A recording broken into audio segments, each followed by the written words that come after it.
Hey, what's up, everybody? I'm here with my sidekicks, Alicia, and more importantly, Maggie, if we're being honest. She's the real star of the show. No offense, Alicia. But anyway, today we want to talk about common sense nutrition, and more specifically, I want to talk about the 5 kind of pieces or things that I look at, 5 pillars, if you want to call it that, of common sense nutrition. So first and foremost is eating till you're 80% full.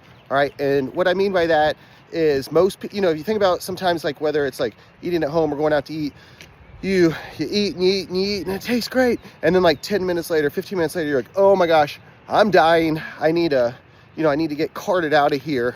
And it's oftentimes because that feeling doesn't hit us until after the fact. And so that's why we recommend eating till 80% full. Don't stuff your face where you can't eat anything more.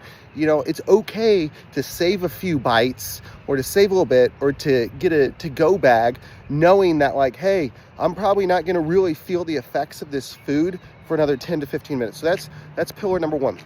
Pillar number 2, no surprise, protein. Most people underconsume protein, especially if you're strength training, especially if you're trying to tone up, build muscle, recover from your workouts more effectively. Protein is king, and we typically need to eat more protein. 3 would be water. You got to stay hydrated, especially think about like starting the day off. You haven't had anything to drink for 8 to 10 hours, so you need water. You need a lot more water. Typically, we recommend for about, rough estimate, half your body weight in ounces per water. So if someone weighs 150 pounds, they should aim for about 75 ounces.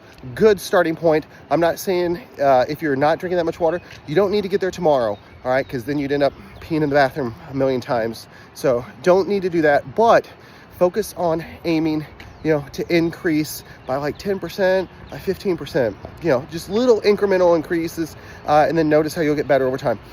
Number 4 would be typically fewer ingredients, the better. And by that, I just mean like less processed foods. The closer you can get to stuff being, real, what we've actually grown, the better. So typically fewer ingredients is better. I'm sure there's a couple exceptions out there, but for the most part, again, you want to remove as much processed food as you possibly can. And then the 5th and final piece of the puzzle is be consistent 80 to 90% of the time. Doesn't matter how much protein, water, unprocessed foods you consume if you're only doing it, once a week, or if you're only doing it a couple times a week here and there. So you got to be consistent. Again, to recap, eat until you're 80% full. Protein, water, less processed food, and then last but not least, be consistent 80 to 90% of the time. So there you have it. Have a great day.